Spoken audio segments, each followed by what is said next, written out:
السلام علیکم. وعلیکم السلام. کیا حال ہے سر؟ ٹھیک ہے. اچھا رات کو جنگل میں نے ایک ویڈیو دیکھی ہے، اس میں ایک بندہ کہہ رہا تھا کہ جو وطر ہے عشاء کی، وہ نبی پر جو ہے وہ دوسری رکعت میں بھی کھڑے ہو جاتے تھے. تو آیا یہ بتائیں کہ ہم جب کہ پڑھ رہے ہیں تو وہ غلط ہے کہ یا وہ ٹھیک طریقے سے تھا؟ دیکھو بات یہ ہے، پہلی بات تو یہ ہے نا، سب سے پہلی بات وطر کے حوالے سے ویڈیو میں نے بھی دیکھی ہے. اللہ اکبر سے لے کر سلام تک جو نماز ہے نا، تو اہل حدیث ہمارے بزرگ اس طرح پڑھتے ہیں، عرب والے اس طرح پڑھتے ہیں، ہم اس طرح پڑھتے ہیں. یہ سب ٹھیک ہے اور حدیث میں ہے. لیکن اگر میں کھڑا ہو جاؤں اور میں ایک موقف لوگوں کے سامنے رکھ لوں کہ بھائی خون سے وضو نہیں ٹوٹتا، پاکستان، ہندوستان، افغانستان، ترکی، چین، روس کی آزاد ریاست ہے، بنگلہ دیش اور برما اور آدھا شام اور آدھا مصر کہتا ہے کہ خون سے وضو ٹوٹتا ہے، یہ حنفی ہے. اور اہل حدیث بزرگ فرماتے ہیں عرب کے اس سے نہیں ٹوٹتا، اور ہم اس پوری امت کے سامنے یہ مسئلہ رکھیں کہ خون سے وضو نہیں ٹوٹتا، تو یہ امت کے ساتھ ہم ظلم کر رہے ہیں. یہ اس لڑکے نے بڑی زیادتی کی ہے، اور یہ اسلام کے خیر خواہ نہیں ہے، یہ اسلام دشمن ہے. دیکھو میں نے نماز پر کتاب لکھی، اہل حدیث رات کی کتاب نماز نبوی، اہل حدیث رات کی کتاب نماز نبوی، اس کا جواب میں نے لکھا ہے. اس میں نے شروع میں یہ لکھا ہے کہ جو اہل حدیث رات نماز پڑھتے ہیں یہ بھی احادیث میں ہے. تو میں نے اچھا کیا برا کیا؟ ہم جو نماز جس طریقے سے پڑھتے ہیں اس کے دلائل، ریفرنسز اور حوالے یہ ہیں. تو یہ امت کو جوڑنا ہے. ہم رب کے ہیں، رب ہمارے ہیں، ہم سب کے ہیں، سب ہمارے ہیں. امت کو جوڑنا، یہ وائرل ہونا چاہتا ہے کہ ہم وائرل ہو جائے، ایک نئی بات لوگوں کے سامنے رکھ لیں. مثلا اس لڑکے نے کہا وطر 1 رکعت ہے یا 3 رکعت، درمیان میں سلام پھیرو یا سیدھے کھڑے ہو جاؤ. مجھے سارے دلائل اس کے بھی یاد ہے، اپنے بھی یاد ہے، عربی میں سناؤں گا. اللہ کے بندے، اس کا یہ بھی تو موقف ہے کہ تراویح 8 رکعت ہے، پھر اس کا یہ بھی موقف ہے کہ عورت کے ساتھ ہاتھ لگاؤ تو وضو ٹوٹ جاتا ہے، پھر اس کا یہ بھی موقف ہے کہ خون سے وضو نہیں ٹوٹتا، اس کا یہ بھی موقف ہے کہ بغیر وضو کے قرآن کو ہاتھ لگا سکتے ہو نہیں لگا سکتے ہو. پھر کیا کرو گے؟ یہ لوگ مسئلہ بتا دیتے ہیں، دلائل بتا دیتے ہیں. عام جو امت ہے تو وہ جس موقف پر چلتے ہیں اس کے دلائل ان کے سامنے نہیں ہوتے ہیں. تو جب کوئی اور آدمی کوئی بھی، تو بیچارے پریشان ہو جاتا ہے کہ ہم تو اس طرح نہیں کرتے تھے. تو اگر اس لڑکے کی تم بات مانو تو پھر اس کی 50 چیزیں اور بھی ہیں. یہ مسئلہ بتاتے ہیں، ڈاکخانہ نہیں بتاتے. بتاؤ میں غیر مقلد ہوں، بتاؤ میں اہل حدیث ہوں، میرا موقف یہ ہے. ہاں ہماری ذمہ داری ہے کہ ہم اپنے دلائل دے دیں. اس پر میں نے 4 ویڈیوز بنائے کہ ہم اپنے دلائل دے دیں. تو جواب یہ ہے کہ وطر جو ہے یہ 3 رکعت ہے، اس پر اجماع ہے. المصنف میں 2 صحیح روایت میں کہ امیر معاویہ رضی اللہ عنہ 1 رکعت وطر پڑھتے تھے.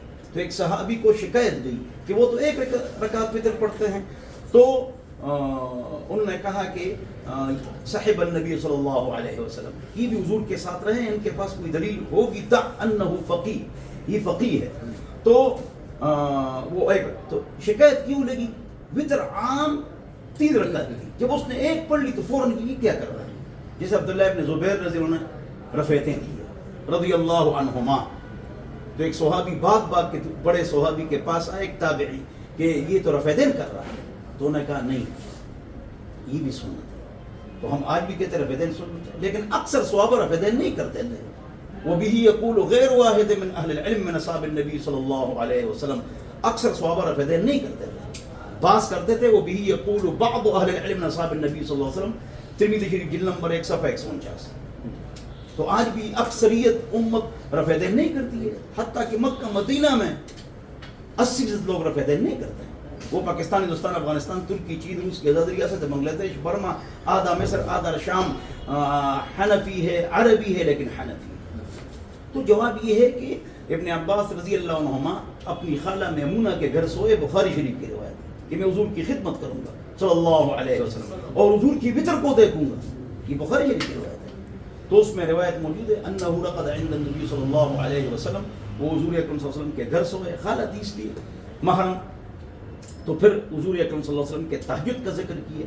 اس کے بعد فرمایا کہ حضور نے اس کے بعد 3 رکعت وتر پڑھے. یہ کیا ہے؟ اچھا اگلی خیر اربات کا جواب دیتے ہیں. وفی کل رکعتین التحیہ، یہ صحیح روایت ہے کہ ہر 2 رکعت کے بعد التحیات ہوگا.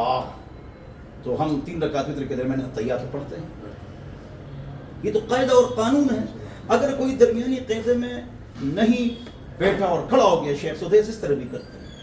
کبھی کبھی وہ 2 رکعت الگ اور 1 رکعت الگ پڑھتے ہیں، کبھی دوسری رکعت پر بیٹھتے نہیں اور کھڑے ہو جاتے ہیں. یہ بھی حدیث میں جو یہ لوگ کرتے ہیں، یہ بھی حدیث میں، یہ سب احادیث میں ہے. تو ہم کو امت کو توڑنا نہیں چاہیے، یہ امت کو توڑتے ہیں. اور باقاعدہ حضرت امام شعبی جس نے ونیفہ کو کہا عالم بنو، وہ اس وجہ سے عالم بنا. امام شعبی نے دعوت دی تھی. ایک شعبہ ہے، بعد میں شعبی پہلے ہیں، صحابہ کا شاگرد ہے. تو عبداللہ ابن عمر اور ایک عبداللہ ابن عباس رضی اللہ عنہ سے پوچھا کہ حضور اکرم صلی اللہ علیہ وسلم کتنی رکعت وتر پڑھتے تھے.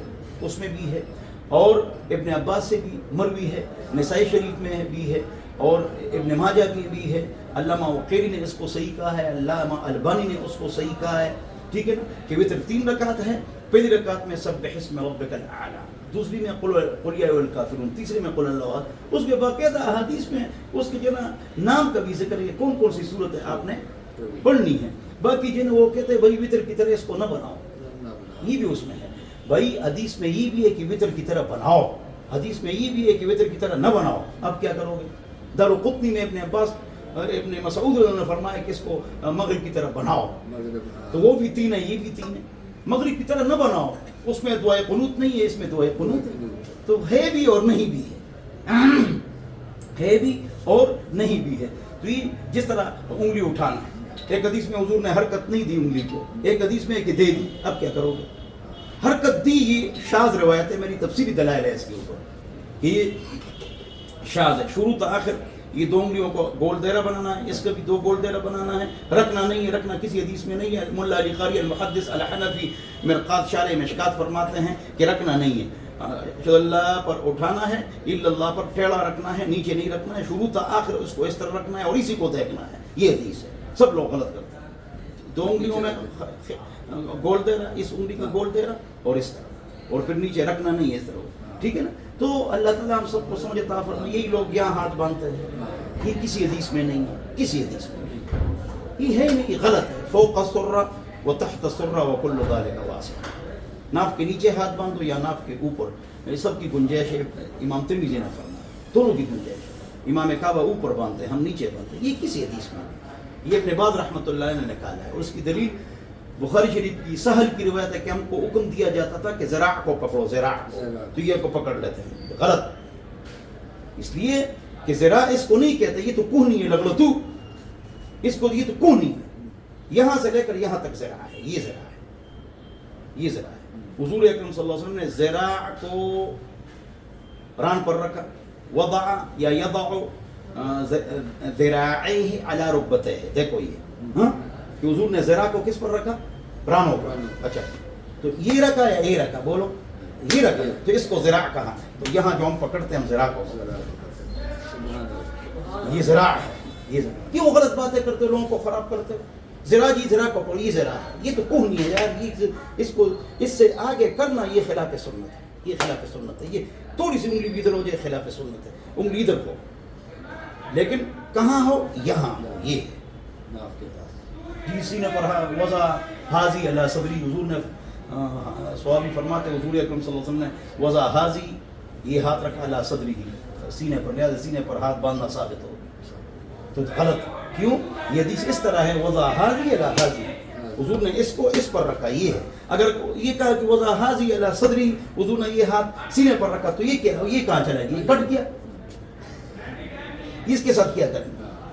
یہ حدیث وضع حاضی علی حاضی تھا، لوگوں نے وضع حاضی علی صدری کر لی، لوگوں نے کر لی. اس میں تحریف ہوئی ہے، حدیث میں انہوں نے تحریف کی.